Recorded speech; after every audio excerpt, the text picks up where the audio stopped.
Hey everyone, Ed Helms here. You might know me as Andy from The Office or Stu from The Hangover, or you might know me as the co-founder of BGS. I know, I'm just as surprised as you. They let me co-found something. But here's the thing, we're doing it again. Yeah, this time we're leaping into our other deep love, the vast and vibrant world of country music, with something we're calling Good Country. Now, this isn't just another newsletter. Think of Good Country as a place. A place where you can explore, learn, and dig into all of what makes country good. Seriously, country music has so much going on these days, and it's coming from so many different deep and soulful places, and we're here to cover all of it, just as we've done for bluegrass and roots music at BGS for over a decade. So sign up now at goodcountrybgs.substack.com and let us bring you the many sides of country music straight to your inbox. Good Country. It's a nice place to be.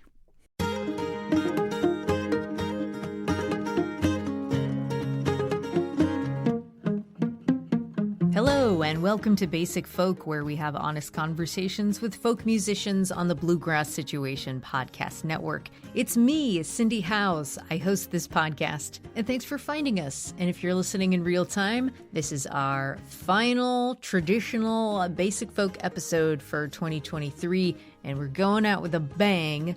Maya Vitry and Ethan Jodziewicz are on the podcast today. This is Maya's fourth time on Basic Folk, and honestly, whenever she wants to come on, open invitation, red carpet rollout, and all the like. Plus, it was so great to get her partner, Ethan Jodziewicz, on. So we'll get to that in just a minute. Before we do, I would encourage you to sign up for the Basic Folk newsletter if you want to stay in touch and keep updated on what's happening on the pod. You can find a link in the show notes to sign up for the email list, or you can go to basicfolk.com. There is a red sign up for the newsletter button. You can also follow us on social media. We're at Basic Folk Pod on Instagram, Facebook, and TikTok. We are a listener-supported podcast, and if you're listening in real time, we are in the middle of our annual fundraiser. If you can make a contribution, that would be awesome. We suggest $5 a month. You can make your contribution at basicfolk.com/donate. There is a link in the show notes. Everything that we do is made possible by listener contributions. If you are a donor, thank you so much. Okay, let's get into it. Songwriter Maya Vitry and bassist Ethan Jodziewicz come to their partnership with an understanding for their chosen lifestyle and a creative playfulness that enhances their connection. While Maya's roots are firmly planted in folk music, Ethan brings classical music and improvisation to the table. They've been collaborating together since Maya's post-Stray Birds solo career, which launched in early 2019 with her record Adaptations. Fast forward to 2023, they are back alongside Joel Timmons and Hannah DeLynn with the fabulous new EP Infinite. For the first time in years, Maya is back on the road, while Ethan has been touring basically nonstop with musicians like Aoife O'Donovan, Sierra Hull, and Lindsay Liu. In our conversation, they talk about how it's helpful to be in a relationship with someone who is also deeply committed to a musician's lifestyle, while understanding that sometimes people need a break. Maya also reflects on her current state of being within her body and how she has trouble recognizing physical pain to the point where she can't move. She talks of the realization that she had the tendency to tense up when picking up a guitar and how that was because she felt like she didn't belong. Ethan and Maya share their observations on working within a boundary. Ethan laments that he often works within a boundary with improvisation, while Maya speaks of placing limitations around touring and performing live shows. We end this insightful interview with Maya revealing celebrity sightings at her various Nashville Starbucks and a very fun lightning round called Which One? It's kind of like the dating game or the newlyweds game. Anyways, you're going to love it. Okay, let's take a listen to a song from Maya's fantastic new EP, Infinite. This is Stacy in her wedding gown, and then we'll get to our conversation with Maya Vitry and Ethan Jodziewicz on Basic Folk.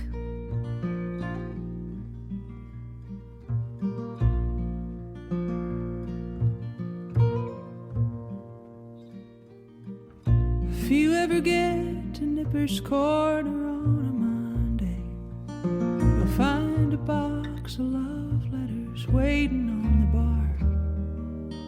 People need coffee, but sometimes just the company.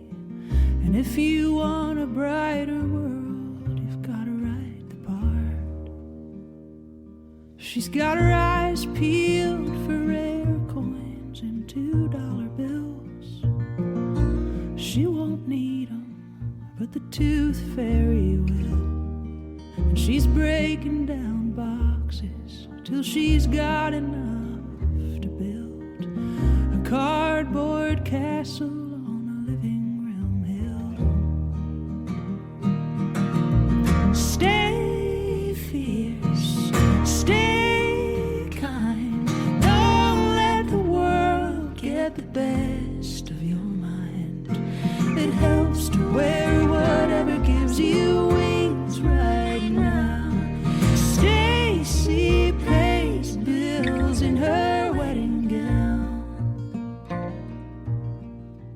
Maya and Ethan, thank you so much for being on Basic Folk. It's so great to see you guys.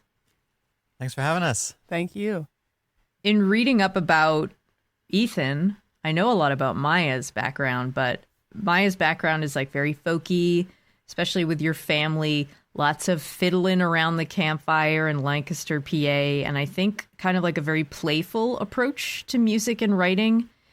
And Ethan, from what I understand, you were initially a very serious classical music performer, but had this epiphany after you left your hometown of Olympia, Washington, that jazz, folk, bluegrass, old time could also be serious and high level. Does that sound right? There's some truth to that. Okay.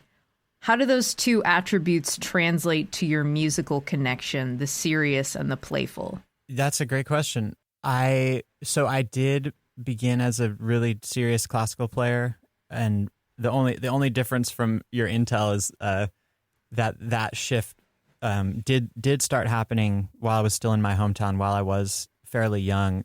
I guess the thing was that I started playing the bass at pretty young for an instrument of that size, and I got it really indoctrinated into my head pretty quickly that classical music was the way to play the bass and was the only serious thing I wanted to do.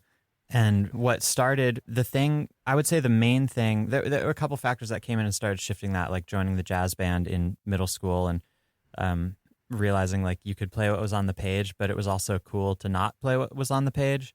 But really the big thing I would say that felt like a turning point was when I think I was 11 maybe, I went to a contra dance for the first time in my hometown, and the people who were playing that night actually ended up being bandmates of mine a few years later. They were all, a few of them were my age. And I would say honestly that was where the playfulness first came in, because up to that point, my relationship with music was that you play it and you practice it and you try and do it at a high level, as much as a high level as like a 9-year-old can try and do. But then at a contra dance, I must have been older than 11 then. But anyway, now there was no instrument in my hand and I was just dancing and moving to it. And within the course of like an hour, the first half hour, I didn't like it. The second half hour, I hadn't experienced anything that fun before. And so I don't know, that kind of feels like a turning point. And that was a world I was involved with for a lot of years, actually, the contra dance world, playing the music and also just enjoying dancing it. And so maybe that sort of helped, I guess. But the creativity versus, or like the playfulness versus the seriousness, really getting into jazz and other improvised types of music is what really has brought that home for me.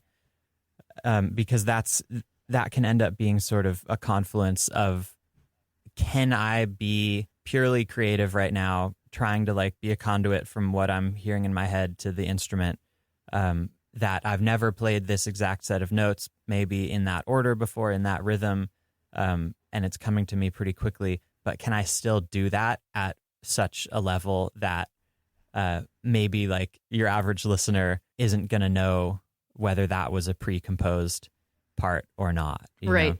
Yeah. That's me. I don't know. Maya, anything to add? Do you think that Ethan is as playful as he could be? Well, I think I think like that is one of the things that I was surprised by early on. Like when we started hanging out, I was just like, oh, this is like he's just like a really intensely good musician, and I don't know like I don't know. I think I was just happily surprised when I realized that just like in life, in talking, in anything, that you are a very silly, fun person, and that there was like a side to. I think that it. Yeah, I mean, I think we both like help to bring it out of each other, especially like when we're just at home playing music together. Like, it's, you know, maybe I'm playing bass and Ethan's playing drums, and like we're just like making up songs, and it's just like shouting lyrics, and it's like absurd. Like it's just like fun stuff, you know. Like it's. I think when we're in like a kind of like a private, protected feeling space, then it's just like, yeah, I think that's, and I don't know, that's like one of, I would say like the most fun, fulfilling parts of our relationship is that we can both go to that space together and kind of see like the fullest expression or spectrum of the serious to the fun kind of. And but as far as like what we reveal, or what we are constantly, how we're showing up like outside of the house or in our music publicly, I don't know, I'd say we could both probably do more.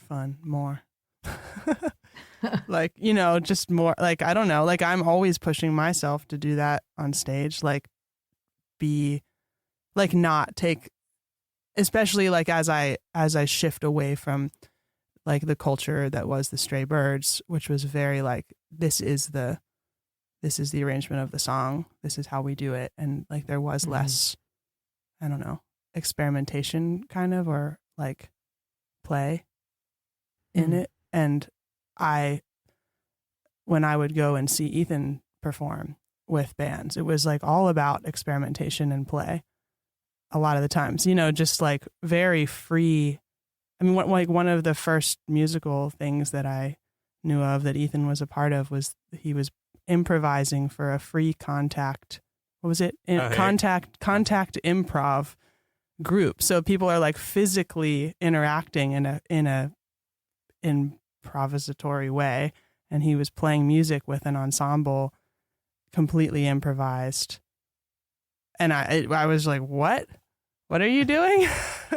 What's this gig? But I mean, sure. Like, I don't think there's a cap to it, is what I'm saying. Not that you aren't fun, that your fun and silliness doesn't come out in your music, but I think there can always be more for either of us. Well, and one of the things that is, I would say, a major difference, at least in this point in our lives, from each other in what we do musically, is that Maya largely is leading her own project with music that she wrote, and people, if there's other people there, it's people that she chose to ask to be there with her, and she's representing herself under her own name. And I've done a very little bit of that, and not recently, of stuff where I'm playing my own music and representing myself, but largely the majority of the stuff that I do, I'm representing somebody else. And so I kind of, one of the skills that comes with that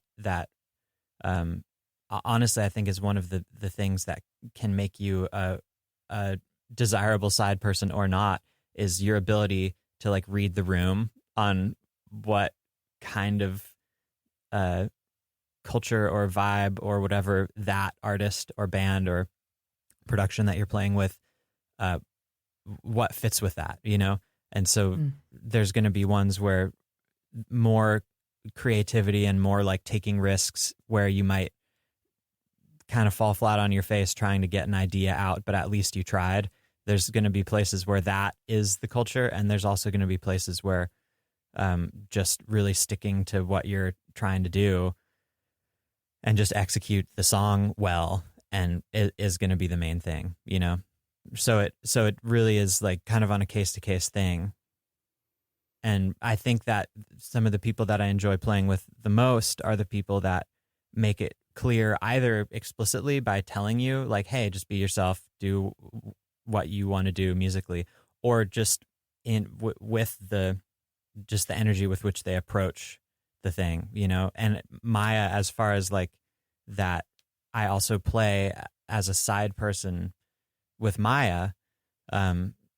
Sometimes that's aside from all, just like she's saying, like our history of being creative and being silly and stuff like that, in our like offstage life, just the way that she runs her band and the way she is to all the people on her band is like, hey, you're here because I wanted you particularly. Like I didn't want bass player, I didn't want guitar player, like I wanted Ethan on bass, I wanted Joel Timmons on guitar, like, and so that creates a culture of feeling free to, again, within reason, within the context. Like I'm not going to go and play like crazy like noises over all of Maya's songs because that's, you know, that's not really the right gig for that. But within the context of the gig, I feel free to experiment, you know.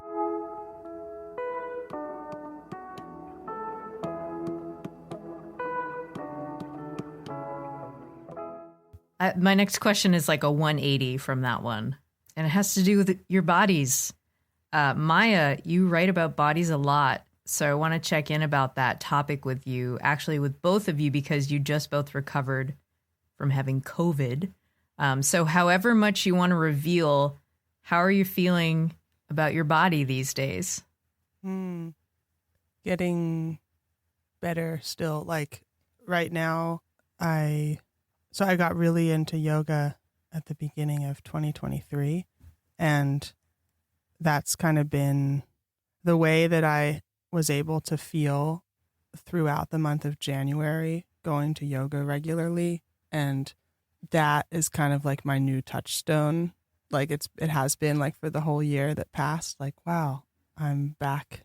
I'm like, okay, I'm getting closer to that feeling again, or I'm farther away from that feeling. I'm feeling really, really stiff and crunchy. And like, I mean, I was so detached recently from my body. This happens to me when I tour because it's, again, such a survival mode of, you know, it's so strange to be in a car sometimes for 6 to 7 hours a day.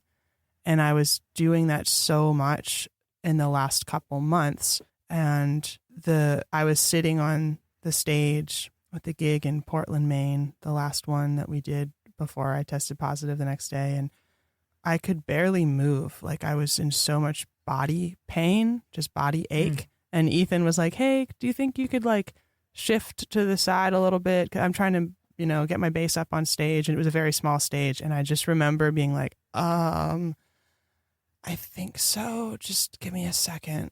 Like I could hardly like get my body up off the ground. And looking back, I'm like, oh my gosh, what was I thinking? What was I doing? Like it's such a, I have such a habit of like, just get like, like not being in my body in order to make the show go on, that like I'll get to a pretty far point of, yeah, like that I should have stopped kind of. But it's like when I'm playing music, I feel I'm just in the music. Like I'm in like music body, and all the physical sensations kind of like go away.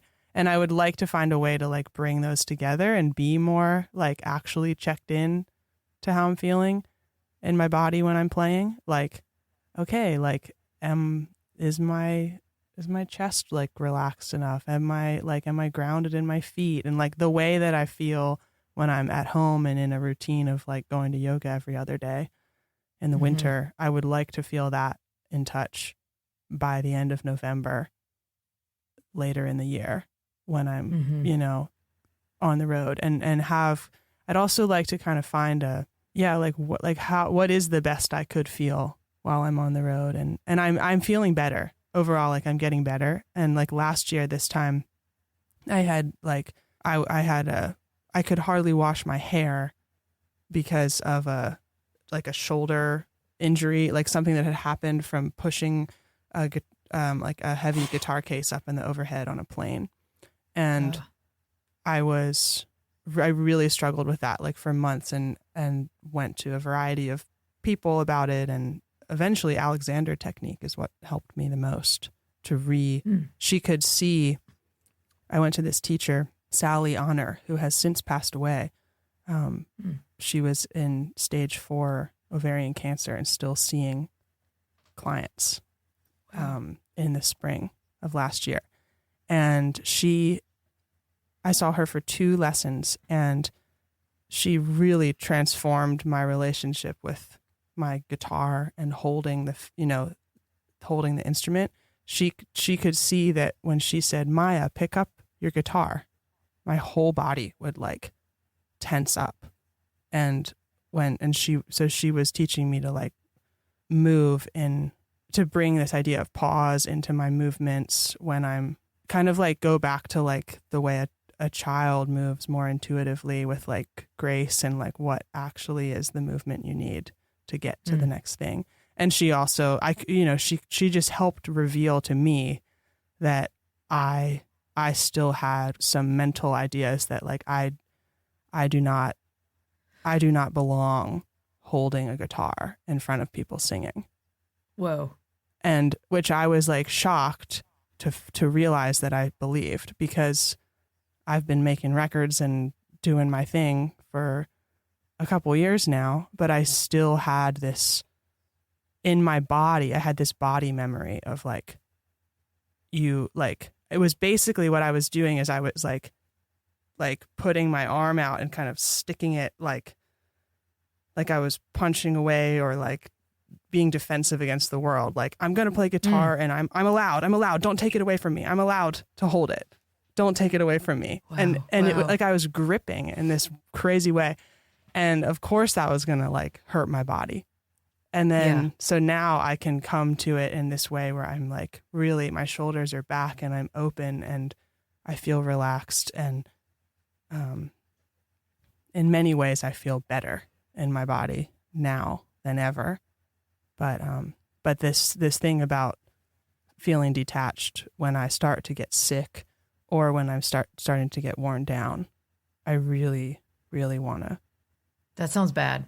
I really want to like work on that, because I remember I had a spider bite and a high fever one time in like high school at a classical orchestra camp, and I was just kind of going through the quartet rehearsal like, man, I feel terrible, but just don't worry about it. Don't worry about it. Just do, just play the notes on the page, and then later I just sort of like collapsed in the dorm room, and it turns out I had like a really high fever from this spider bite. And I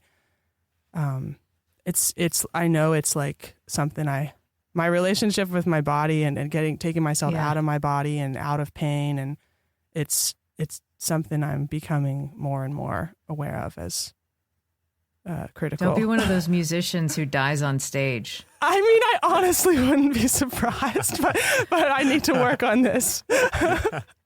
That's kind of how I felt in Portland I was just like, what's happening to me? Like, I know I'm not going to die right now, but like, let's just play the show. Who cares? Oh my goodness.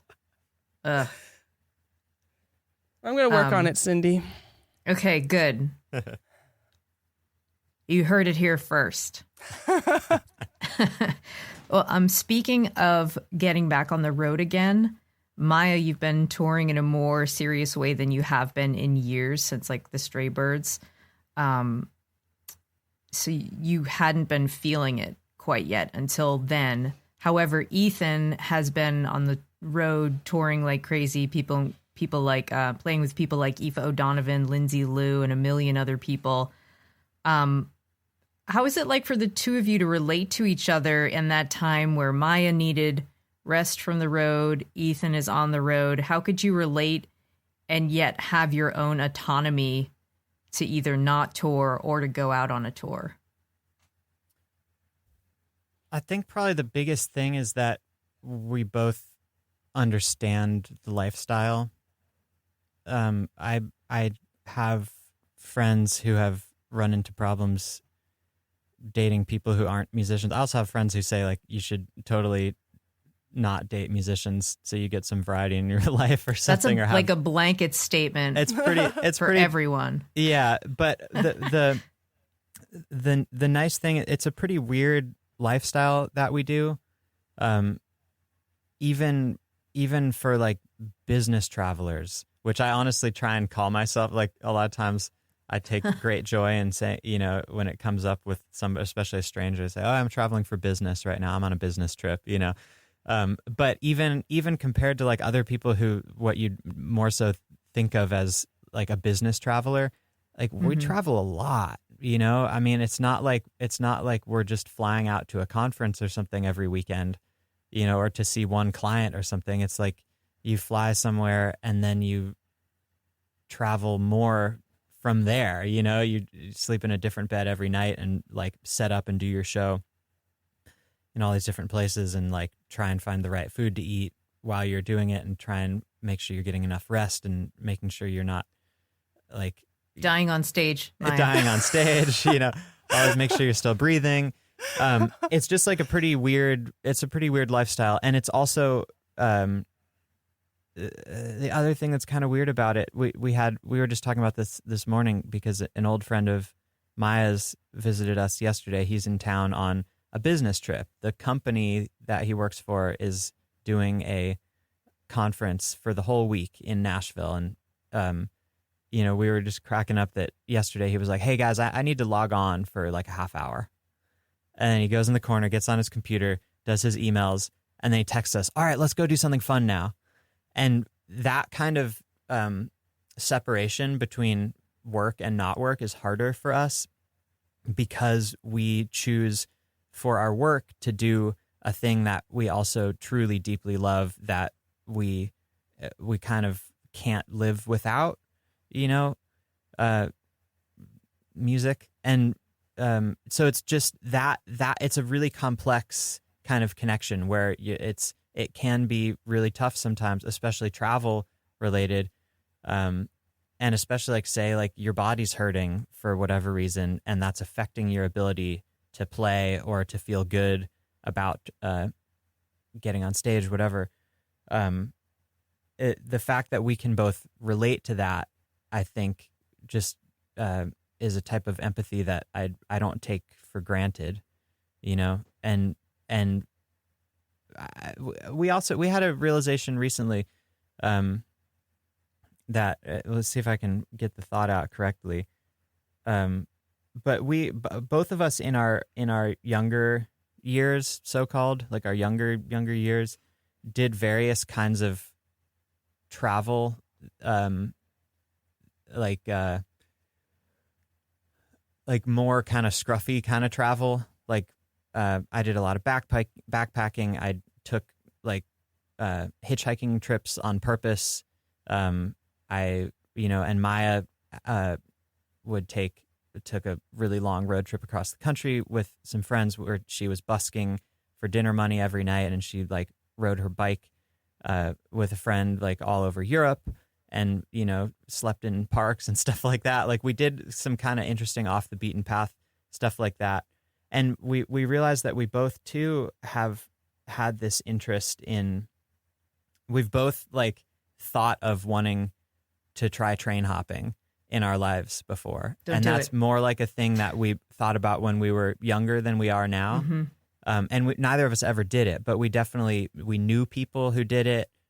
We had interest in it, and just the experience of it. And that kind of, it's like it's one way to like take that, like, I guess like the freedom and expanse of America, that it's one way to interpret that kind of feeling that a lot of us are sort of raised with.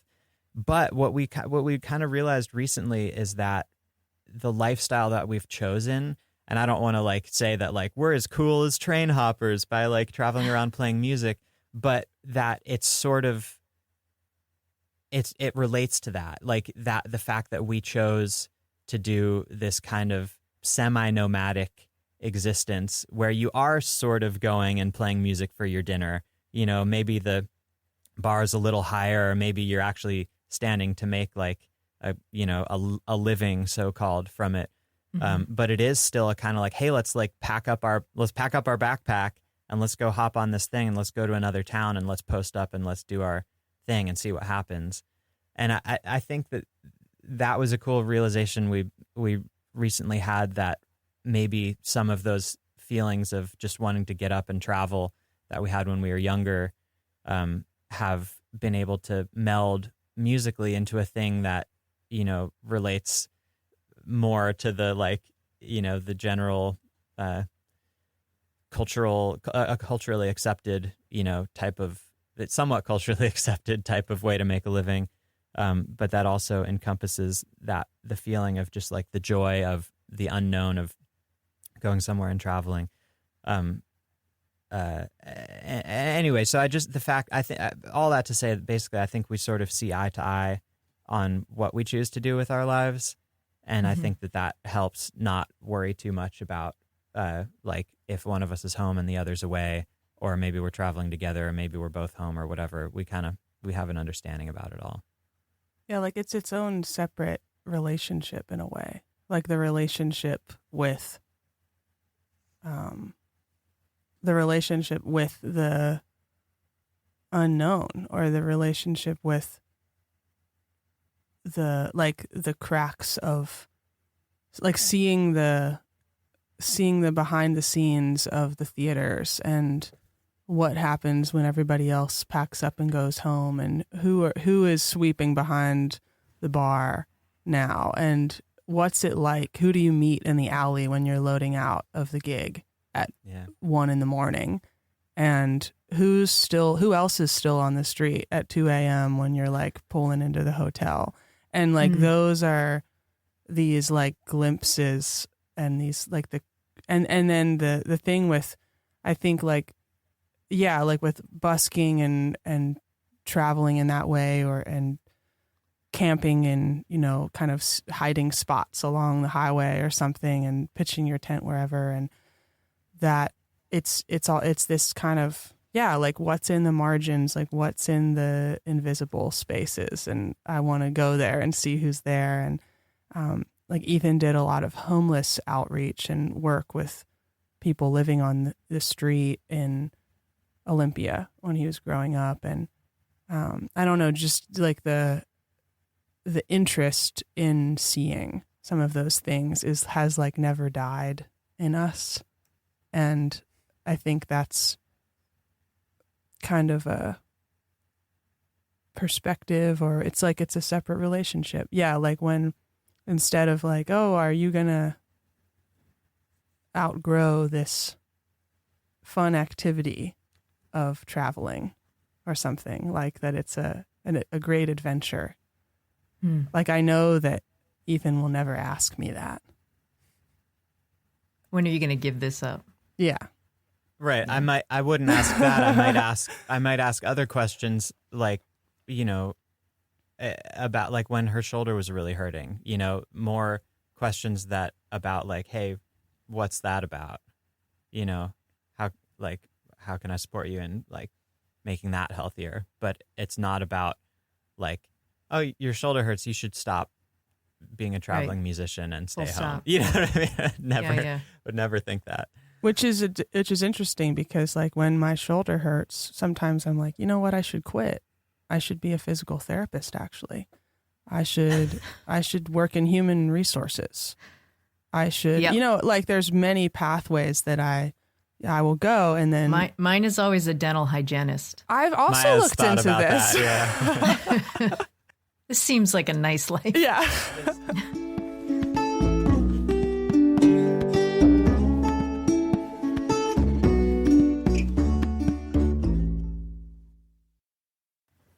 This producer, musical director guy that I know in town told me at one point he was teaching like a professional music development class or something like that at one of I forget what college here in town. But anyway, he relayed this story that he had everybody in his music class. He said, all right, who here, everyone there was there because they were trying to be a professional musician. And he said, all right, who here has a backup plan? And, like a handful of people raised their hands. And he was just like straight up, like, you guys shouldn't be professional musicians. The ones of you who have backup plans. Because he said, if you have a backup plan, if you have the inkling of the idea that you should have a backup plan and you have something else, you're going to end up doing it. You're not going to, like, quote unquote, make it in music, because it's like you do have to be a little bit, it has to be so deeply, like, inextricable from your soul that, like, this is the thing that you do in some way, for you to be able to follow through and do it. Because there's a lot in the way of being a successful musician, like a sustainable musician. And it does, it's almost, I wouldn't say it's exactly like a sickness, but it's definitely like a passion. You have the passion and the fire has to be there, and it has to be there. Like, not doing it has to not be in your repertoire, kind of. That's not to say, I mean, there are people that do a music career and then stop, and like did some interesting things and found some sort of success. And by success, I mean, like, not that they like made a bunch of money or something, but success in that they like were able to reach people with their music in some kind of significant way. But it kind of, it gets hard a lot of the times. And that's another thing that I think is just, as far as relating to each other and as far as it being a compatible thing, for these two particular individual people to be together is, that we both, I think, understand that and feel that in ourselves and in each other. And when I go through those spirals of times where I'm like, okay, I'm really looking into this dental hygienist thing. I really think this would be like, here's what the kind of work-life balance would be like, and Ethan will listen and will make space for me to talk about that and ask questions about that, and then he'll just kind of let me sit with it, and then I'll just come back around. I'll be like, all right, I'm good. I'm going back on the road, like, and I'll just have one time when I was talking about some kind of like human resources thing, and he was just like, but do you think you could do it? Like, not like, could you do the job? You would do a good job at the job, but do you think you could do it? Like, would I be able to work in that environment, and would I be able to turn away from the, again, not the sickness of what we do, but like, in a way, like the passion, like, would I be able to kind of like make a tidy little box for myself that I sometimes take the lid off and like play music? Or is it because I think maybe what Ethan's recognizing and what I am beginning finally to accept and recognize is that my relationship with music and creating has changed so much from when I was a teenager, like discovering songs and stuff. Like, it's not just playing the guitar or like sitting on the couch and singing, to myself or jamming at the campfire. Like, I have found kind of the job part of it, like the calling or like the making the living, like it's the exchange and the transfer with other people, which can only happen by me so sincerely just like making the offering. And I could find ways to do that in a new way, like if suddenly my physical body just was not able to travel and tour anymore, then I would find some other way to make a transfer of, like my perspectives and, the world in a song to someone. I would find some way to make that transfer. But I think that the transfer and the exchange and the making space for like life moving through words and sound between people. Like, I would find a way to do that as a high school English teacher, but that would then become my way of making space for that exchange. But that's like the job that I do. It's not writing songs. Like, it's the actual, like, it's like the tunnel or the channel between me and other people and sustaining that like rope.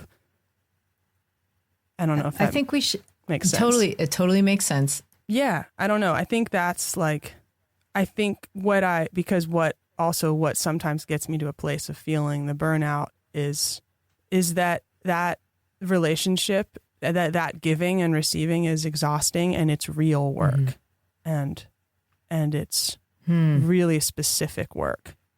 And I think that when people question that if what a traveling musician is doing is real or valid, or you know, and they're kind of seeing it as, maybe they're seeing it as like, you know, when are you going to give up this activity that you do or something? Like, I'm like, but this part, the playing part and the singing part, that's like the beginning of the, like, it's the traveling between the people thing. That's the real thing. That makes me think, okay, so the new EP Infinite has this amazing song, Stacy in Her Wedding Gown. So let me just set this question up because it is talking about giving and receiving. So that's a song inspired by your coworker at the Nippers Corner Starbucks. And there's a couple important things about Stacy. She loves wearing her wedding dress as much as possible, and she is very giving. She runs this thing called the Happy Monday Project, where she practices like reckless optimism by giving everyone in her community and beyond a great Monday. She makes gifts for people, and she encourages people on her website to tell her about how they tried to make people have a good Monday. So, Maya, you worked on that song in secret, and then you invited her to a show unbeknownst to her and played it for her as a gift. So, like, keeping in mind that Stacy is like so giving, what was it like for Stacy to receive that song, and then what did it teach you about receiving? Yeah, she was so, I mean, she was just openly weeping and receiving it there, sitting there. And that, she's a good receiver. Yeah. Yeah, she accepted it. And she, yeah, I think that I really like that idea of the giving and the receiving, because I think of her so much as a giver, but it's nice to think of her actually as a receiver too. I'll have to think about that, what that's taught me about receiving. That's a good question. Thank you. Another past theme for you, Maya, is how anxiety and fear would constrain your musical ability. I heard you on New Hampshire Public Radio recently with Kate McNally talking about how when you felt that stage fright or anxiety, you could only sing within a certain range. And it seems like that doesn't happen, but so I want to propose like an interesting contrast to that. I've heard that like limitations and working within boundaries can be satisfying and creative in itself. And this is not me advocating for a life like ruled by fear. But I would love to hear both of your opinions on that concept. Like, how do you feel about working within a boundary? You want to go first? Yeah. Well, I think about working within boundaries a lot in improvisation, which is how, getting back to what we were talking about before, ultimately how I try to live my life in an improvisatory way. And you're always working within boundaries, even within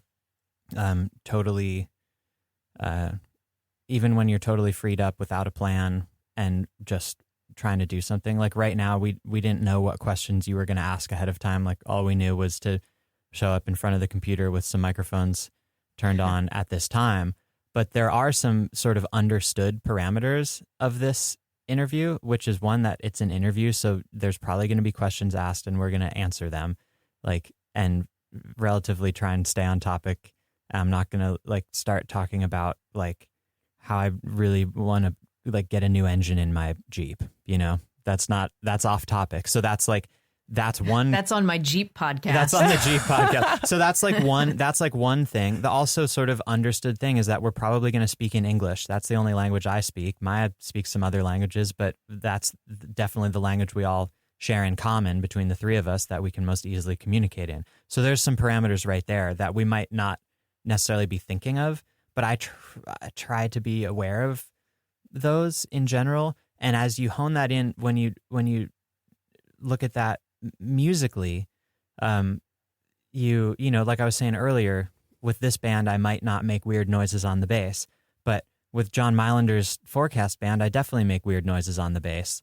That's that's a constraint that's sort of lifted or shifted, you know? And so I, you know, as far as like fear, stage fright, stuff like that comes into it, or even like physical stuff, which I have dealt with and currently deal with as well, like playing injuries and things like that, and tensions and everything. That can also just be thought of as a constraint, like what's the best music I can make within this constraint at this moment, or how can I channel this constraint into something that's really beautiful, you know? There's when I teach at music camps, whenever it's appropriate to the camp, I like to do a free improvisation workshop, and it's especially with some of the students who are like really good, but are really good at like playing really particular things, you know, maybe they are really good at bluegrass tunes, or they're really good at playing Bach or something, but they're not like very freed up creatively yet. And I have this whole slew of improv games that give you really specific parameters, but then task you with making the best music you can within that. One in particular is where you're only allowed to play one note, but you try and make the best music you can with that note, with all the things that you can do with just one note, like the speed you play it, the tone you play it, the timbre if you're using vibrato, like on and on and on and on. And that's like can be a really eye-opening thing for students to realize how much can be done with just a single note.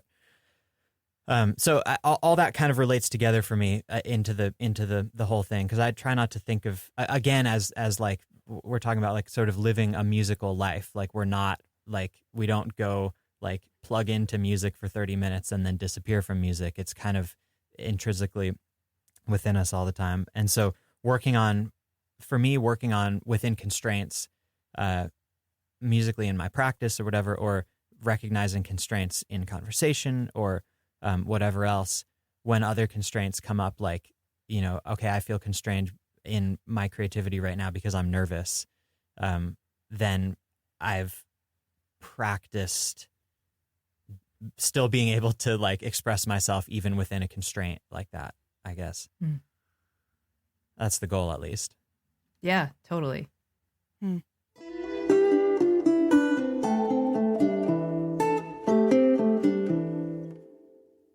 Yeah, I think, I mean, one of the boundaries, I guess, for me at times has been to, you know, to play shows less than, and I guess when in the 2 chapters where I was working at the 2 different Starbucks in Nashville, that was kind of a boundary of, that created a new boundary of time for me, of when I was able to play and write. But it also was, yeah, like I think, and getting back into touring, I've made boundaries, and, you know, for the first bit, it was like, okay, no flights. Don't play anywhere where you have to fly, because that just brings in too many variables to the equation, and that will make me, just the idea of packing the stuff and the upfront cost of booking the tickets and the variables of what the rental vehicle will be and all of those things, it was like my nervous system couldn't handle the variables. So it was like, okay, well, we'll just leave from Nashville and we'll go as far as we can go from here. Or in May of 2022, a boundary that I made on stage, this was the first time I really took like a full band back out. And I did rent a van for that tour, but I rented it in Nashville. So then I drove it the whole way up, and, you know, up and back, up all the way up to I think, Portland, Maine and back. And, but that tour, we had a set list that I had made really thoughtfully, and we stuck to the set list for every show. And that was my boundary. My nervous system couldn't handle straying from that, or I needed to know what the arc energetically of the show was going to be from start to finish, and then be able to kind of have that stay the same each night.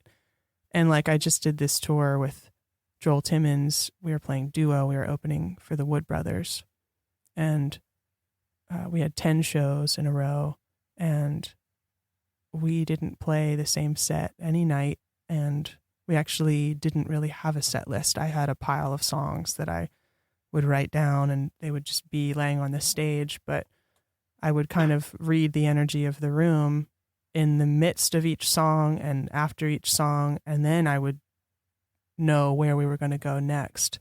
But it kind of felt like choose your own adventure at any turn. And that was like such a distinct that's such a distinct difference for me in like my nervous system on stage and in front of people, and like like my need at a time was to have more of a roadmap for the whole show laid out, and then just kind of like overlay that on each town. And that was more of what I knew, because there were it was just like, it made for less variables. And so I think one of the things with boundaries for me and nervousness and fear, it's like sometimes there's like moments to kind of push into the unknown, but sometimes I'm able to kind of level up or something with, like, I don't think I would have been able to get to this place where I can be more free and playful on stage, and stage doesn't feel like a dangerous place or a place where I'm gonna, I don't know. It feels more intimate for me to be, because then I think back to your question about giving and receiving, like I'm receiving as I'm giving when I'm more present like that. Like when I'm able to, I'm receiving the whole time that I'm singing a song, because like I'm receiving the presence of the audience and the listeners, and then I can sort of steer the show in a new place because of what I'm getting, and then I take it here, and then I give something, and then I receive something, and it just feels more interactive, like the whole journey through the 40 minutes or the 90 minutes or whatever it is. I think that I am learning to receive more being on stage. That's maybe something I'm learning from, even honestly from working at Starbucks and the constant like work in the cash register or the drive-through window, and just like being present with somebody and like not having a script, but just being present with them for real and trusting the exchange, I guess. If you ever become a dental hygienist, I will be so mad at you. I bet I could make a really satisfying life as a dental hygienist. Don't do it. Okay, back to the TMZ vibe of this interview. Any celebrity sightings at your Starbucks? Oh my gosh. Okay, so I once served Sturgill Simpson in the drive-thru. Wow. Yeah. It was cool because I had briefly met him at the Tonder Festival in Denmark when I was with the Stray Birds, but just sort of like more of a backstage, like, hey, kind of thing. Like there was no reason that he should have recognized me or remembered me. But I knew who he was, and he came through the drive-thru one day, and that was at the Metro Center Starbucks where there was a drive-thru. And also, who else came in? There was some bluegrass. Ricky Skaggs. Ricky Skaggs Whoa. came in, and Glorious. But he gave his name as Rick, I think. Oh, Rick Skaggs. I think he gave his name as Rick. Wait, it was whatever name he gave to the person at the cash register, it was not Ricky. But I was like, that's Ricky Skaggs. And then when I called out his name and I said, Ricky, and that was a very fun moment. And he perked up. There was a time Maya texted me while she was at work and said, "Hey, I think Chick Corea might be here right now." And I was like, "What?" Like, I didn't even know Chick Corea drank coffee. Like, I think he was on a really particular diet or something. And but it, you know, and I was like, what does he look like? What's this guy look like? You know, I wasn't convinced that Maya knew what Chick Corea looked like. And I think it ended up being like Chuck, you know, some other last name that started with Chuck a C. Korean. Yeah. But so I didn't rush over or anything to, you know, try and get a coffee with Chick Corea or anything. But and then in one fun moment was at this was at Nipper's Corner. I was, you know, I took this guy's whole order and he was like, "Are you Maya de Vitry?" And I was like, "Yeah." And he was like, "I'm Ben Cosgrove. I played piano on Violet Light." I did not know this. And I was like, "What? Oh my gosh!" Like, we had worked together. Maya never met him. We had never met because a colleague. we like, he's on Violet Light, but we never met because we were making that record distantly, you know, like Remotely, remotely. Like, we sent him the track up in Maine or whatever. And I was like, "What are you doing in Nipper's Corner?"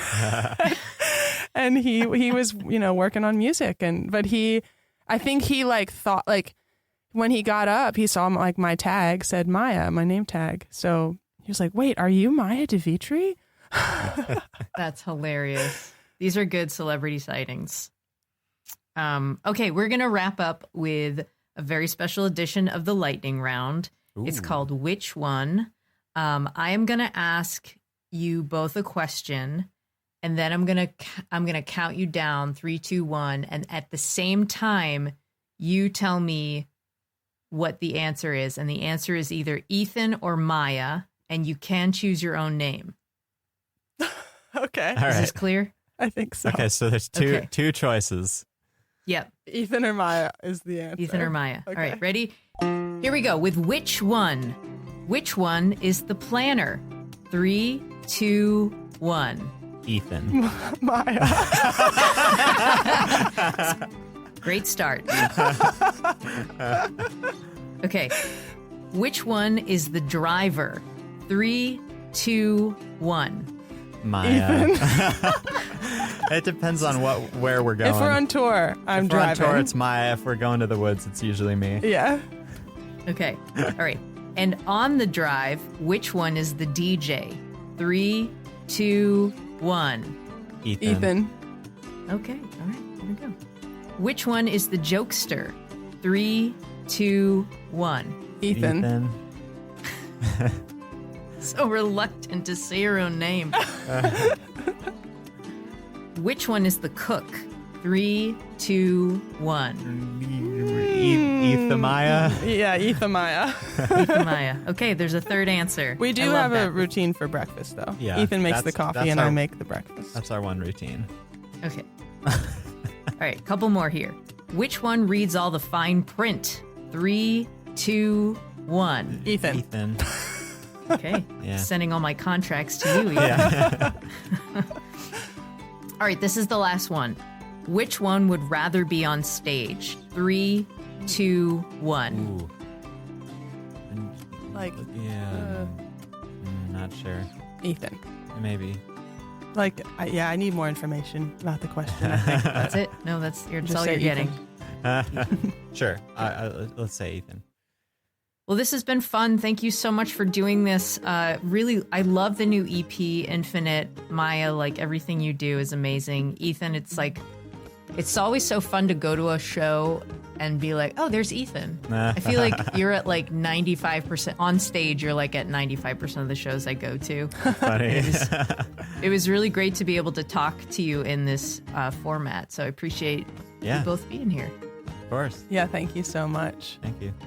This episode of Basic Folk was produced by Anthony Cabrera. Basic Folk is on the Bluegrass Situation Podcast Network. You can find all of our episodes there, wherever you get podcasts. You can check us out on the SiriusXM app, search for Basic Folk, or you can check out our website, basicfolk.com. If you liked this podcast, I encourage you to share it with a friend, maybe a neighbor, your across the street neighbor who has the most lovely dog, who got into a little tiff with your dog the other day and you feel really bad about it. So you kind of want to send a signal that you're really sorry, you still want to be good friends, and you hope that our dogs can play together in the future, even though your giant monster dog tried to eat their little adorable, innocent, friendly dog. Anyways, I think that you should send them this episode and then they'll be totally delighted and everything will be fine. Okay, thanks for listening all the way to the end. We'll talk to you next time.